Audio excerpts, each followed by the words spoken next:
चल दो तुम। मैं जब लोगों को बताता हूं ना बीजेपी ने ये सब किया, कहते हैं नहीं यार ऐसा तो नहीं कर सकते। मैं कहता हूं जो पार्टी चुनाव जीतने के लिए दंगे करा सकती है और लाखों लोगों को मार सकती है, कत्लेआम कर सकती है, वो दवाइयां रोकना तो उनके लिए बाएं हाथ का खेल है। लेकिन ऊपर वाले के यहां देर है अंधेर नहीं है। उसके बाद अब ये बिल लेके आए, ऑर्डिनेंस को रिप्लेस करने के लिए बिल लेके आए। मैं सुन रहा था, माननीय गृह मंत्री अमित शाह जी का भाषण सुना मैंने। 2 घंटे भाषण दिया उन्होंने। उस 2 घंटे में एक लाइन भी उन्होंने ये नहीं बताई कि इस बिल को लाने से इस देश की जनता का क्या फायदा होगा, दिल्ली की जनता का क्या फायदा। बार बार बस एक ही लाइन बोल रहे थे, हमारे पास पावर है, संविधान ने हमें पावर दी है ये कानून लाने की, हमारे पास पावर है, सुप्रीम कोर्ट ने हमें पावर। अरे पावर तो तुम्हारे पास सारी है, तो डुबोगे क्या इस देश को? लेके डुबोगे क्या इस देश को? मारोगे क्या लोगों को? तानाशाही करोगे क्या इस देश के ऊपर? कत्लेआम करोगे क्या लोगों का? पावर तो सारी है तुम्हारे पास। इसी लोगों ने पावर दी है, एक दिन छीन भी लेंगे तुम्हारी पावर। ये जो power power power power power का नशा तुम्हारे अंदर हो रहा है। बस एक ही लाइन बोल, पावर है हमारे पास, पावर है हमारे पास, पावर है हमारे पास। पावर किस लिए दी है तुमको?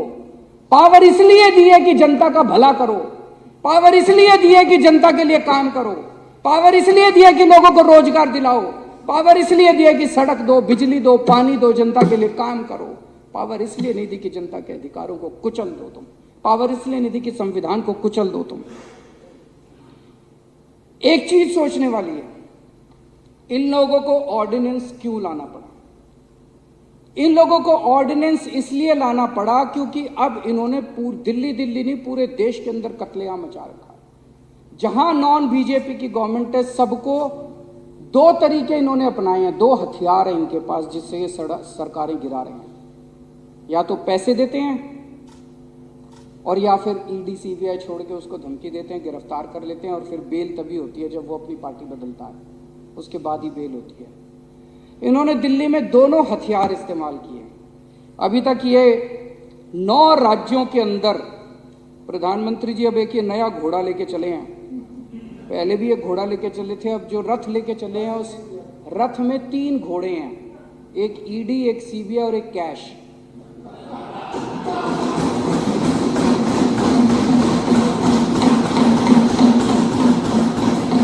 तो मोदी जी एक 3 रथ वाला घोड़ा लेके चले हैं।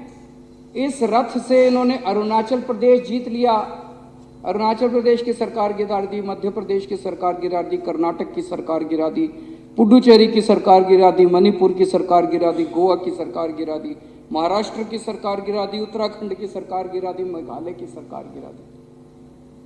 फिर इनका रथ दिल्ली पहुंचा। दिल्ली में उन्होंने, आप में से कई लोगों ने आके बताया कि कई लोगों के पास गए थे, बोले 25-25 करोड़ रुपए ले लो, है ना।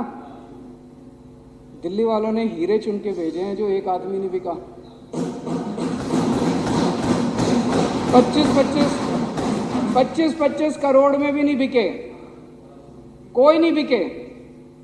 फिर उन्होंने ईडी सीबीआई भेजी, सत्येंद्र जैन को गिरफ्तार कर लिया, मनीष सिसोदिया को गिरफ्तार कर लिया।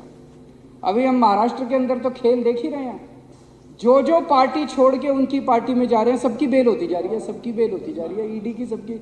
आज अगर मनीष सिसोदिया और सत्येंद्र जैन अगर इनकी पार्टी में शामिल हो जाए, कल बेल हो जाएगी। कोई उन्होंने कुछ गलत काम थोड़ी कर रखा है, ये तो नौटंकी चल रही है। तो उनकी वो भी अब डटे हुए हैं कि तुम्हारी ईडी सीबीआई जो मर्जी कर लो, पूरी जिंदगी जेल में रख लो, लेकिन तुम्हारी पार्टी में नहीं आएंगे।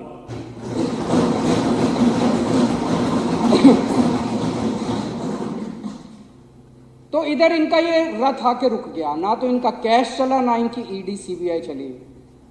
तो तब इनको ये ऑर्डिनेंस लाना पड़ा कि यार ये कुछ और घपला कुछ करो और इनकी सरकार को गिराओ, इनकी सरकार को काम करने से रोको। दिल्ली के लोग हमें बहुत प्यार करते हैं।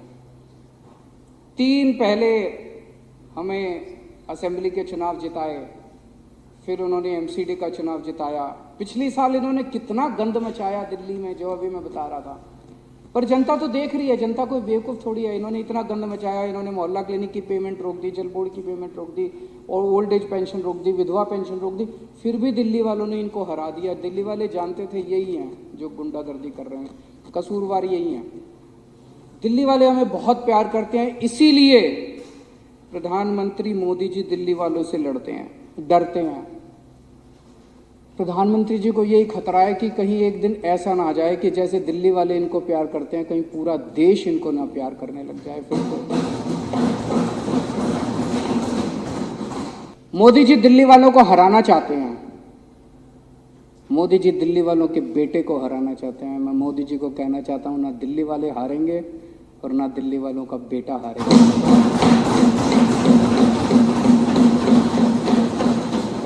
डट के मुकाबला करेंगे। और मैं आज दिल्ली के लोगों को कहना चाहता हूं, आपका एक भी काम मैं रुकने नहीं दूंगा।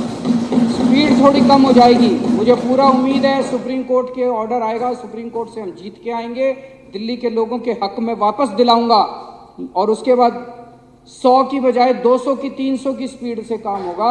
लेकिन तब तक काम रुकेंगे नहीं आपके। विदेशों में जाके बड़ी बड़ी बातें करते हैं प्रधानमंत्री जी, जनतंत्र की बात करेंगे, लार्जेस्ट डेमोक्रेसी की बात, और यहाँ आके डेमोक्रेसी को कुचलने की और क्रश करने का। मैं ये सोच रहा था, डेमोक्रेसी के कई सिस्टम होते हैं। कोई कहता है वेस्टमिंस्टर मॉडल, कोई कहता है प्रेसिडेंशियल फॉर्म ऑफ डेमोक्रेसी, कोई कहता है पार्लियामेंट्री फॉर्म ऑफ, अलग अलग मॉडल हैं। ये जो बिल लाए हैं, इसमें 3 मेंबर कमेटी बनाई है जिसमें मुख्यमंत्री होगा और 2 अफसर उसके सर पे बैठे होंगे। ये कौन सा मॉडल है? भगवान ही जानता ये कहां से लाए हैं। आरएसएस वालों का सबसे खुराफाती दिमाग होता है। ये संघी मॉडल है।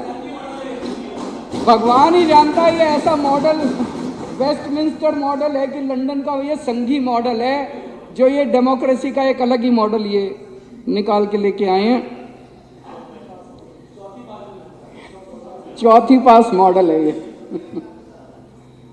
दिल्ली के लोगों को मैं एक ही बात कहना चाहता हूं, आपने मुझे कुर्सी दी है, मैं आपकी कभी भी पगड़ी उछलने नहीं दूंगा।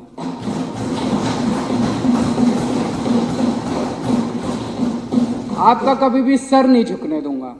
दिल्ली के कभी कोई काम में रुकने नहीं दूंगा।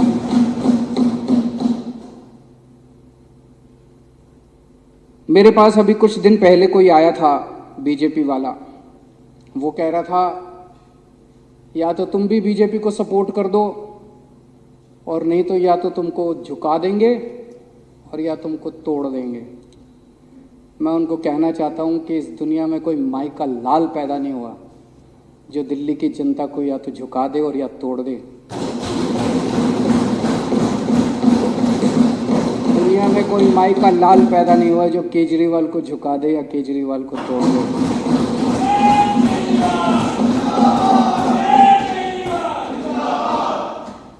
अभी मैं लाल किले से भाषण दिया, प्रधानमंत्री जी ने, वो कह रहे थे कि अब हम 1000 साल आगे का एक वो नींव रख रहे हैं, कुछ भैया 1000 साल ऐसा कुछ कहा था उन्होंने, 1000 साल की नींव रख रहे हैं।